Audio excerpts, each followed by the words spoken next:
နိုင်ငံခြားသားတွေမုန်းနေတဲ့အထာလားမသိဘူးကွာခွဲခြားဆက်ဆံတာအဲ့ဘဲရှိရပဲခံရတာအမေတက်တက်အဲ့လိုမျိုးခွဲခြားဆက်ဆံတာကိုသိစေခြင်းတဲ့ပုံစံမျိုးနဲ့လာလောက်တာကွာ Howard Lian episode 6ကနေကြိုးဆိုလိုက်ပါတယ်။အဲ့အကောင့်ထဲကဒီ follower အဲ့လိုညီလေးညီမလေးပေါ့နော်လာမေးထားကြရှိရဂျပန်နေကအဲ့လိုပေါင်းရက်ခက်လားတို့ဂျပန်နေနဲ့အဲ့လိုပေါင်းတဲ့အချိန်မှာပေါ့အဲ့လိုသူတို့တွေကအဲ့လိုခွဲခြားဆက်ဆံမှုတွေရှိလားပေါ့အဲ့လိုအနိုင်ကျင့်တာတွေရှိလားပေါ့အဲ့လိုဟာမျိုးတွေမိကုန်းတွေလီယံလာမေးကြရှိရကွာသူအကြောင်းအရာနဲ့ပတ်သက်ပြီးလီယံဒီနေ့အဓိကပြောပြချင်တာပေါ့လီယံတက်နေရဲ့အကြောင်းမှာကကျောင်းသားကအယောက်40ကျော်လောက်ရှိမယ်ထင်တယ်ဆိုအဲ့ဒီမှာအဲ့လိုယောက်ျားလေးဒီကျောင်းသားတွေမှာပေါ့နော်ယောက်ျားလေးတွေမှာလီယူကာကုစီကလီယံတယောက်ပဲရှိရယ်ကျန်တာအကုန်လုံးကဂျပန်နေပဲယောက်ျားလေးတွေမှာလီယံကဂျပန်နေရဲ့ဂျားထဲမှာလီယံကသူတို့နဲ့အဆင်ပြေအောင်နေပြီးပေါင်းရတာပေါ့နော်ဆိုကတော့ဂျပန်စာပေါ့ဂျပန်နေရဲ့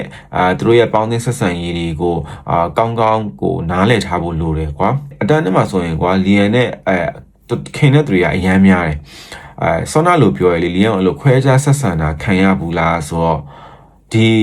ီကြောင်းတက်တဲ့အချိန်မှာလေဒီဂျပန်ဘဲတပွေရှိရနေခွဲခြားဆက်ဆံတာကိုခံရတယ်ကွာနိုင်ကျင်နိုင်ဘာရတော့မရှိဘူးဘာလို့လဲဆိုတော့အဲ့လိုကလေးလည်းမဟုတ်ဘူးလေhigh school တို့middle school တို့ပုံစံတုံးကလိုလည်းမဟုတ်ဘူးနိုင်ကျင်တာမျိုးတော့မရှိဘူးဒါပေမဲ့အဲ့လိုခွဲခြားဆက်ဆံတာမျိုးတော့ခံရတယ်ဂျပန်နေရှိကနေခွဲခြားဆက်ဆံတာခံရလို့ရှိရင်လီယံဘယ်လိုမျိုးပေါ့နော်ဖြည့်ရှင်းလဲလီယံဘယ်လိုမျိုးအဲ့အကြောင်းမှာသူတို့ပြန်ပြီးတော့မှတုတ်ပြန်လဲဆိုတာကိုပြောပြမယ်ပေါ့နော်ဒါကလေးဆန်ကောင်းဆန်လိမ့်မယ်ဒါပေမဲ့လီယံလောက်ခဲ့တဲ့နီလန်းပေါ့နော်လီယံအဖွဲတစ်ဖွဲ့ရှိရကွာအကုန်လုံးကဂျပန်နေကြီးပဲတယောက်အကြောင်းတယောက်သိရသူတို့မှမဟုတ်ပါလို့ရှိရင်လေလီယံကို share တယ်လီယံ share မဟုတ်ပါရင်လည်းသူတို့ရေစားကြတယ်အဲ့လေပတ်စံနေပါလေဆိုလို့ရှိရင်လည်းချီလေသူစီကနေချီရင်းနေကွာအဲ့လိုတော်တော်ရင်းနှီးပေါင်းကြတယ်ကွာလီယံအိမ်မှာလည်းအဲ့လိုလာအိတ်ကြတဲ့အဲ့လိုဂျပန်တငယ်ချင်းတွေလည်းရှိရအကြောင်းနှစ်တာလည်းလီယံအခန်းမှာလာပြီးတော့မှအဲ့လိုလာနာကြတဲ့အဲ့လိုတငယ်ချင်းတွေလည်းအများကြီးရှိရပြီးတော့တန်းနေကဂျပန်နေနေကတော်တော်မှအဆင်ပြေလို့ပြောလို့ရတယ်ဒါပေမဲ့ဂျပန်ကောင်တကောင်ရှိရအဲ့လိုခွဲခြားဆက်ဆံတာခံရဘူးလားဆိုတော့ခွဲခြားဆက်ဆံတာအဲ့ဘဲရှိရပဲခံရတာပထမနှစ်စတက်ခဲရနိုင်ငံခြားသားတွေမုန်းနေတဲ့အထာလားမသိဘူးကွာသူ့ပုံစံကလေတန်းထဲမှာဆိုလို့ရှိရင်လည်းလီယံကိုမခေါ်ဘူးအဆုံး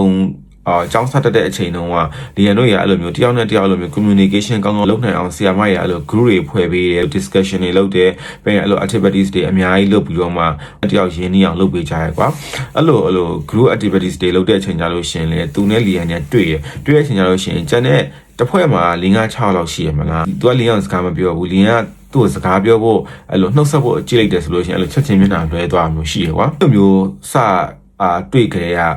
သူကငါ့ပေါ်အဲ့လိုလုပ်တယ်လို့လီယံတွေးလိုက်ပြီးတော့မှအဲ့လိုနောက်ပိုင်းကျတော့သူ့စကားမပြောတော့သူကလီယံစကားမပြေ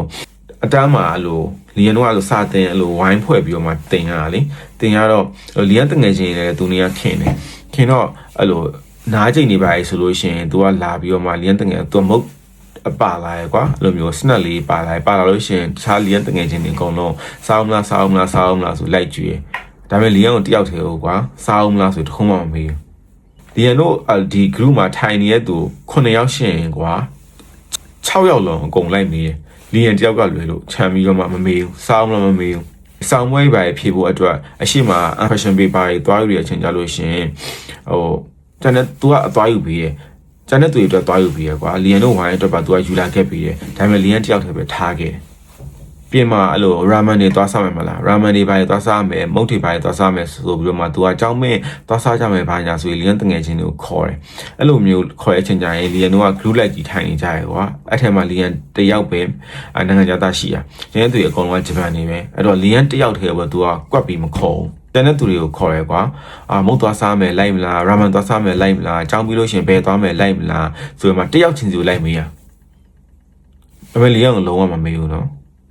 ထားခဲ့လီယံကို့မေးမလားဆိုရင်အရင်တစ်ခါတော့ကွာကို့မေးမလားဆိုရင်သူ့အဲ့လိုမျိုးမတိမတာကြည့်တယ်ကွာဒါပေမဲ့လုံးဝမမေးပဲနဲ့လီယံကိုတမင်တသက်အဲ့လိုလူကြားထဲမှာကွာမင်းကနိုင်ငံခြားသားအဲ့လိုမျိုးမင်းကိုအဲ့လိုခွဲခြားဆက်ဆံနေဆိုတဲ့ပုံစံမျိုးနဲ့ကွာမင်းကိုမကြိုက်ဘူးဆိုတဲ့ပုံစံမျိုးနဲ့တိတောင်အဲ့လိုအဖွဲ့ထဲမှာလောက်တာကွာသူကလီယံတို့အဖွဲ့ရမဟုတ်ဘူးကွာဒါပေမဲ့ तू ကအဲ့လိုလာပြီးတော့လီယံတို့အဖွဲ့ထဲလာပြီးတော့ကွာလီယံကိုတမင်တသက်အဲ့လိုမျိုးခွဲခြားဆက်ဆံတာကိုသိစေ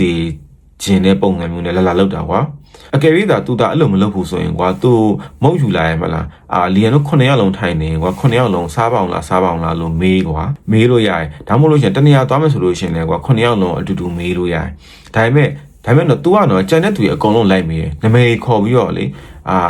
တယောက်ချင်းစီဘယ်သွားမယ်လိုက်မလားမေးရတော့ဒါပေမဲ့လီယန်လှည့်ကြလို့ရှင်လုံးဝမမေးဘူးအဲ့လိုမျိုးလီယန်ကကွာသူရှာခဏအဲ့လိုခွဲခြားဆက်ဆံတာမျိုးခံရဒီကိစ္စတွေးကြည့်မယ်ဆိုလို့ရှင်ကွာတိလေးကွာဒီလားအဲ့လို3နှစ်လောက်ပေါ့နော်ဒါမှမဟုတ်ရှင်လေ4နှစ်3နှစ်4နှစ်ဒါမှမဟုတ်ရှင်လေသူနေရလို့ဇက်တိုက်ကိုတွေးရမယ်ဆိုတော့ခံစားချက်ကရှိရကွာသူအဲ့လိုမျိုးခွဲခြားဆက်ဆံတာကွာလီယန်တို့ကအရန်ရည်စရာကောင်းနေတာဘာလို့ဆိုတော့လီယန်အထက်မကဆိုးတဲ့အရာကြီးလုပ်ခဲ့ဘူးလေကွာသိလားအဲ့တော့သူတို့လုပ်တဲ့အရာသူလုပ်တဲ့အရာကွာတကယ်တော့မအဲ့လိုကလေးကလားလို့ဖြစ်နေတာကွာဆိုတော့ကိုကခံရတာလေငါ့ကိုအဲ့လိုမျိုးခွဲခြားဆက်ဆံ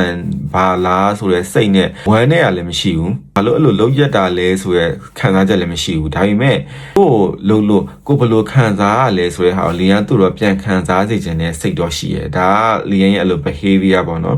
ရန်ဖြစ်တာလည်းမဟုတ်ဘူးပြဿနာရှာလည်းမဟုတ်ဘူးသူလုပ်ခဲ့တဲ့အတိုင်းပဲလီကိုပြန်လုပ်တယ်ဆိုတော့ဒါပေမဲ့သူလုပ်တာထက်လီယန်ကပိုလုပ်တယ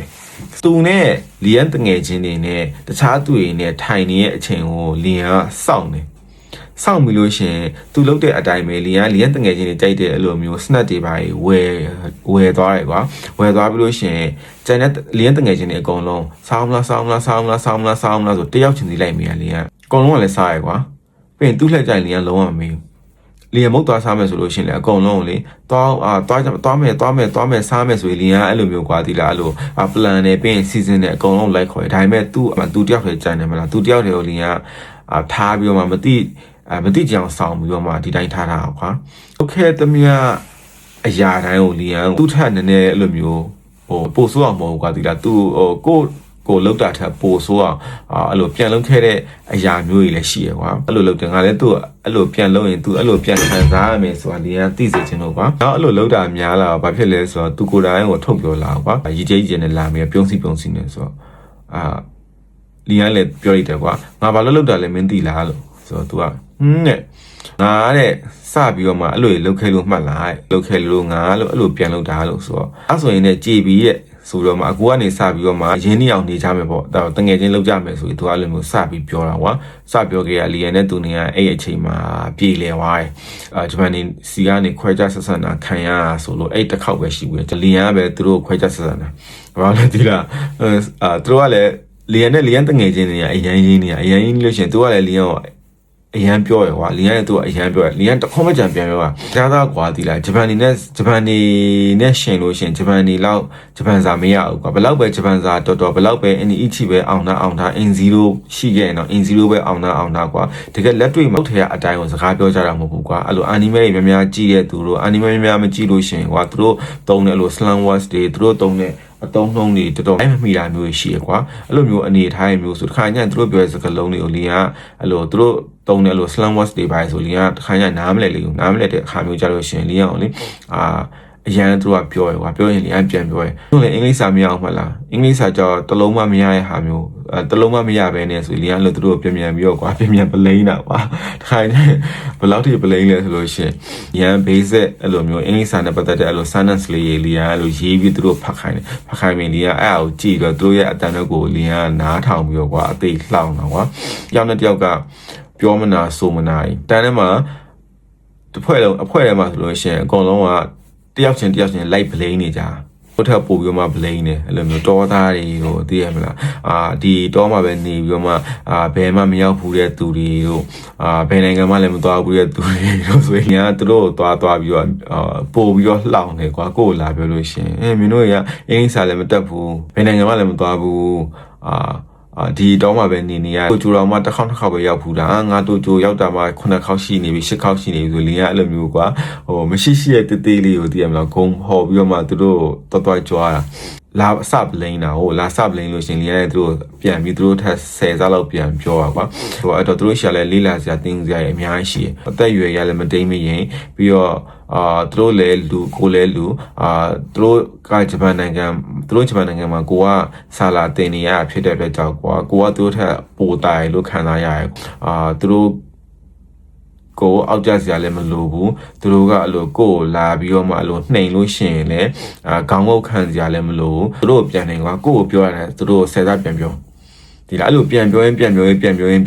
နဲ့အဲ့လိုအရန်ခင်သွားတဲ့လူတွေမျိုးလည်းရှိတယ်လီယန်တငယ်ချင်းတယောက်ဆိုလီယန်ကိုအမြဲတမ်းတွေ့တိုင်းဟာဒီလားဗလိန်နေရလီယန်လည်းသူ့ကိုလေးဆယ်သူ့တစ်ခါဗလိန်လည်းသူ့ကိုနှစ်ခါသုံးခါလောက်နှစ်ဆသုံးဆလောက်ပို့ပြင်းတဲ့စကလုံးတွေနဲ့ဗလိန်နေကွာအဲ့လိုမျိုးတယောက်နဲ့တယောက်ပြောရင်နဲ့ပြောမနာဆုံးမနာဖြစ်ပြီးရင်းနှီးအရန်ရင်းနှီးသွားတဲ့အဆင့်တွေရောက်သွားတဲ့တငယ်ချင်းတွေမျိုးလည်းရှိရကွာဆိုတော့ဘိုင်ဘိုင်ဒီနေ့ကတော့ဒီလောက်ပါပဲ